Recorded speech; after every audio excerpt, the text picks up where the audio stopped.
Penyakit paru obstruktif kronis atau PPOK menjadi ancaman kesehatan serius yang kini semakin banyak ditemui. Menurut dokter spesialis paru Dr. Hasan Yamre, PPOK seringkali disebabkan oleh gangguan rokok jangka panjang, baik konvensional maupun elektrik. Penyebab utama penyakit paru-paru obstruktif kronis adalah merokok atau merokok pasif secara jangka panjang. Selain itu, para pekerja tambang dan mereka yang sering terpapar oleh zat kimia, debu, atau asap kendaraan yang juga rawan terhadap perawatannya biasanya dengan menggunakan obat mengandung steroid. Halo teman-teman, aku Nafi. Jadi berdasarkan berita dan video yang telah ditampilkan tadi bahwa penyakit paru menjadi penyebab kematian nomor 4 di dunia, dan penderita PPOK atau penyakit paru obstruktif kronis akibat merokok mencapai 9,2 juta jiwa. Nah, bagaimana sih itu bisa terjadi? Oke, mari kita bahas di video ini ya.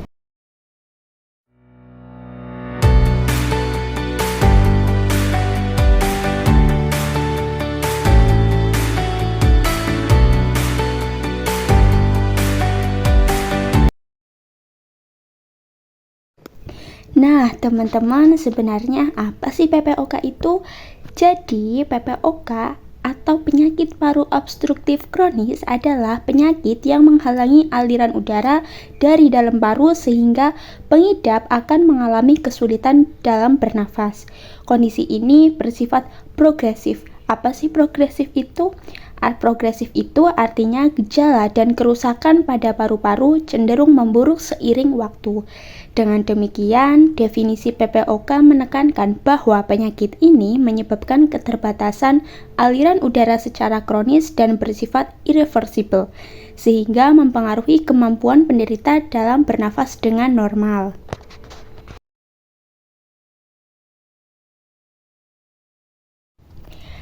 Selanjutnya, seperti yang kita ketahui dari video dan berita yang ada, bahwa penyebab utama dari penyakit PPOK ini adalah rokok. Kenapa sih rokok bisa menyebabkan penyebab utama dari penyakit PPOK? Jadi, rokok itu mengandung zat berbahaya seperti nikotin dan tar. Asap rokok masuk ke paru-paru menyebabkan peradangan dan kerusakan sel, serta memperlambat aliran udara. Zat-zat kimia dalam rokok inilah yang dapat merusak dinding kantung udara atau biasa disebut dengan alveoli di paru-paru. Alveoli yang rusak membuat pertukaran udara menjadi tidak efisien, sehingga paru-paru tidak bisa mengeluarkan oksigen secara optimal. Selanjutnya, penyebab yang kedua ada pajanan polusi udara. Polusi udara mengandung partikel dan bahan kimia yang dapat mengiritasi saluran pernafasan. Ketika terhirup, zat-zat ini memicu peradangan kronis dan merusak jaringan paru-paru. Kerusakan tersebut menyebabkan saluran udara menyempit, sehingga mempersulit udara masuk dan keluar dari paru-paru. Kondisi inilah yang pada akhirnya dapat menyebabkan terjadinya PPOK. Dan selanjutnya penyebab yang ketiga ada usia. Seiring bertambahnya usia, paru-paru mengalami penurunan fungsi dan elastisitas secara alami. Kerusakan kecil yang terjadi karena paparan zat-zat iritan seperti asap rokok atau polusi udara akan menumpuk selama bertahun-tahun. Selain itu, kemampuan paru-paru untuk memperbaiki diri juga berkurang seiring usia, sehingga risiko terjadinya PPOK meningkat pada orang yang lebih tua. Selanjutnya, penyebab yang keempat ada faktor keturunan. Jika memiliki anggota keluarga yang mengidap PPOK, Anda juga mengalami risiko lebih tinggi untuk terkena penyakit yang sama. Selanjutnya, kita akan membahas tanda dan gejala PPOK. Yang pertama ada sesak nafas. Kesulitan bernafas merupakan gejala utama PPOK.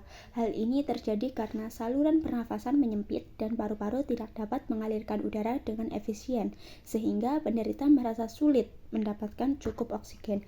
Yang kedua ada penurunan berat badan. Penderita PPOK sering mengalami penurunan berat badan karena tubuh membakar lebih banyak energi untuk bernafas.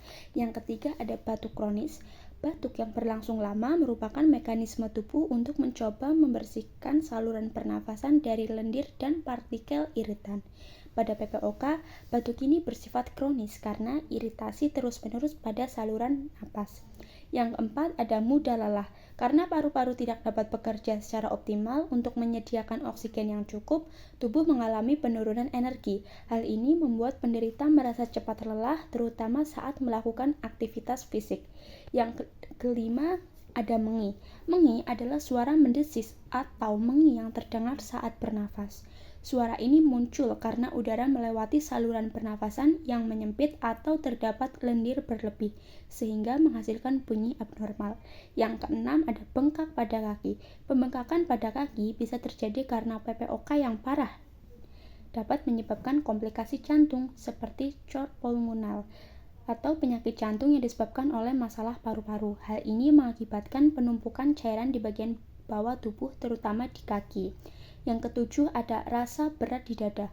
Perasaan berat di dada bisa disebabkan oleh kerja ekstra yang harus dilakukan paru-paru untuk bernafas. Kondisi ini seringkali menandakan adanya tekanan atau ketegangan pada otot-otot dada dan dapat juga berkaitan dengan kelelahan akibat usaha bernapas yang berlebih. Nah, penjelasan tadi memberikan gambaran bagaimana setiap gejala muncul dan berkontribusi pada gambaran klinis PPOK. Semakin awal gejala dikenali, semakin cepat pula penanganan dapat dilakukan untuk mencegah kondisi menjadi lebih parah lagi. Selanjutnya, di sini saya akan menjelaskan tentang klasifikasi dari PPOK. Yang pertama, ada derajat 0. Di sini, penderita tidak merasakan sesak napas kecuali saat melakukan aktivitas fisik yang sangat berat. Yang kedua, ada derajat 1. Di sini, penderita merasa sesak napas saat berjalan cepat di dataran datar atau saat naik tangga dengan sedikit usaha. Misalnya, mendaki bukit kecil. Yang ketiga, ada derajat 2. Di sini saat berjalan dengan kecepatan biasa, penderita merasa sesak sehingga harus berhenti sejenak untuk mengambil napas. Yang keempat, ada derajat 3, penderita harus berhenti untuk bernafas setelah menempuh jarak sekitar 100 meter pada dataran datar. Yang kelima, ada derajat 4. Di sini sesak napas sangat berat sehingga penderita hampir tidak bisa melakukan aktivitas sehari-hari, bahkan bisa muncul saat istirahat sehingga penderita seringkali tidak mampu keluar rumah atau bahkan melakukan aktivitas sederhana seperti berpakaian. Nah, penjelasan tadi itu mengacu pada skala MMRC atau Modified Medical Research Council yang sering digunakan untuk menilai tingkat keparahan sesak napas pada pasien PPOK. Oke, selanjutnya di sini ada cara pencegahan PPOK. Yang pertama ada berhenti merokok. Jadi, langkah paling efektif dalam mencegah dan memperlambat PPOK yaitu berhenti merokok. Bagi perokok yang kesulitan berhenti, terapi pengganti nikotin atau program rehabilitasi dapat menjadi pilihan untuk membantu mengurangi ketergantungan. Yang kedua, ada mengurangi paparan polusi udara. Paparan jangka panjang terhadap polusi udara seperti asap rokok, polusi industri, dan debu dapat menyebabkan iritasi dan peradangan pada paru-paru. Untuk mengurangi resiko ini, disarankan untuk menghindari tempat dengan udara tercemar.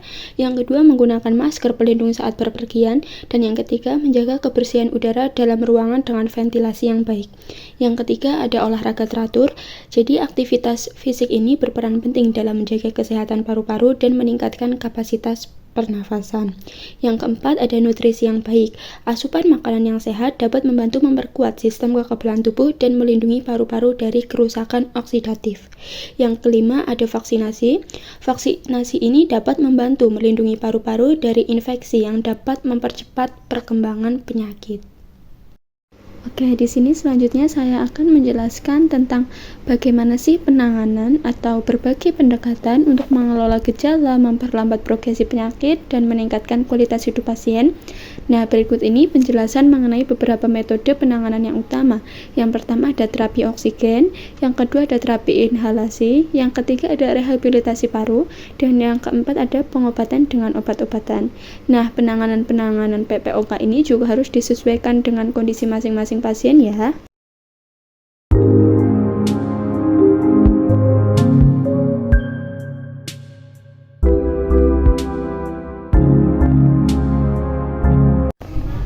Oke, selanjutnya di sini saya akan mempraktikkan teknik batuk efektif dengan benar, tujuannya untuk mengeluarkan dahak secara maksimal. Oke, mari kita ikuti langkah-langkah berikut ya. Oh ya teman-teman, sebelum kita masuk ke langkah-langkah teknik batuk efektif, saya akan menjelaskan dulu apa sih pengertian batuk efektif itu. Jadi batuk efektif adalah teknik batuk yang bertujuan untuk mengeluarkan dahak atau lendir dari saluran pernafasan dengan cara yang paling efisien dan tidak melelahkan. Teknik ini penting terutama bagi orang dengan masalah pernafasan PPOK. Nah, untuk selanjutnya, apa sih tujuan batuk efektif? Khususnya untuk penderita PPOK. Jadi yang pertama itu untuk membersihkan saluran pernafasan. PPOK sering menyebabkan peningkatan produksi lendir di saluran pernafasan. Batuk efektif membantu mengeluarkan lendir ini sehingga saluran pernafasan menjadi lebih bersih dan terbuka. Yang kedua, untuk meningkatkan pertukaran udara. Dengan membersihkan saluran pernafasan, batuk efektif membantu meningkatkan jumlah udara yang masuk dan keluar dari paru-paru. Hal ini dapat meningkatkan kadar oksigen dalam darah dan mengurangi sesak nafas. Yang ketiga, untuk mencegah infeksi. Lendir yang menumpuk di saluran pernafasan dapat menjadi tempat berkembang biaknya bakteri dan virus yang dapat menyebabkan infeksi paru-paru seperti pneumonia atau bronkitis. Dengan mengeluarkan lendir secara teratur, batuk efektif membantu mengurangi resiko infeksi. Dan yang terakhir yaitu untuk mengurangi sesak nafas. Penumpukan lendir di saluran pernafasan dapat menyebabkan sesak nafas. Dengan membersihkan saluran pernafasan, batuk efektif dapat membantu mengurangi sesak napas dan meningkatkan kenyamanan pernafasan. Oke, selanjutnya kita akan bahas untuk langkah-langkah teknik batuk efektif ya. Pertama-tama, teman-teman harus menyiapkan 3 bahan ini ya. Yang pertama ada air hangat, yang kedua wadah tertutup, dan yang ketiga tisu. Langkah yang kedua yaitu memposisikan tubuh semi-fowler atau fowler sesuai kenyamanan masing-masing. Langkah yang ketiga yaitu meminum air hangat. Langkah yang keempat yaitu meletakkan satu tangan di dada dan satu tangan di abdomen atau perutnya. Untuk selanjutnya yaitu melakukan pernafasan perut, memerintahkan untuk menarik napas dalam melalui hidung dengan mulut ditutup hingga 3 hitungan. Di sini gerakannya yaitu mengerutkan bibir seperti sedang bersiul dan mengeluarkan udara dengan pelan dan tenang hingga 3 hitungan. Di sini juga menganjurkan untuk merasakan mengempisnya perut dan konsentrasi otot.